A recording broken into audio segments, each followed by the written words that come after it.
నియోజకవర్గంలో ముఖ్యమంత్రి సహాయ నిధి నుంచి ఈరోజు ప్రైవేటు ఆసుపత్రుల్లో వైద్యం చేయించుకున్నటువంటి 53 మందికి ఈరోజు 22 లక్షల రూపాయలు CMRF చెక్కుల నిమిత్తం మీ అందరికీ కూడా అందజేయడం జరిగింది. గత 5 సంవత్సరాల పాలనలో ఒక్క రూపాయి కూడా ఈ రకంగా మరి వైద్యం చేయించుకునేటువంటి బాధితులకి సహాయం చేసినటువంటి పరిస్థితి లేదు. కానీ ఈ రోజు మీరు చూస్తూ ఉన్నారు, ఈ రోజు మీరు అప్లికేషన్ ఆఫీస్కి వచ్చి పెట్టుకుంటే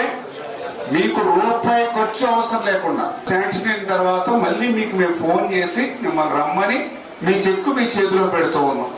మరి గతంలో ఎప్పుడు కూడా వైఎస్ఆర్సీపీ అధికారులు ఉన్నప్పుడు మరి అప్పుడెప్పుడు ఇటువంటి సంక్షేమం చేసేటువంటి పరిస్థితి లేదు. శాండిల్ ఎంత వస్తుంది, లిక్కర్ అమ్ముకుంటే బ్రాందీ షాపుల ద్వారా ఎంత వస్తుంది, మైన్స్ లో ఎంత వస్తుంది, విలువైన భూములు కొట్టేస్తే ఎంత వస్తుంది, దాని మీద దృష్టి పెట్టారు తప్ప అరే మన గ్రామంలో ఇతను హాస్పిటల్కి వెళ్ళి వైద్యం చేయించుకున్నాడు, ఇతనికి 50,000 ఇప్పించి సహాయపడదాం, అరే ఇతను హైదరాబాద్ లో వైద్యం చేయించుకున్నాడు, ఒక 5 లక్షల రూపాయలు మరి ఖర్చు అయింది, ఆయనకి డబ్బులు ఇప్పిద్దాం అని ఇట్లా మీకోసం ఆలోచించినటువంటి పరిస్థితి గత 5 సంవత్సరాలు లేదు అని అంటే దయవుంచి మీకోసం పనిచేసినటువంటి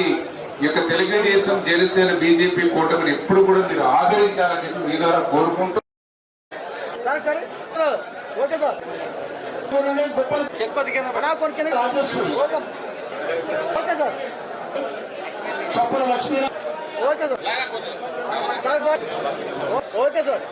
నెక్స్ట్ 3వ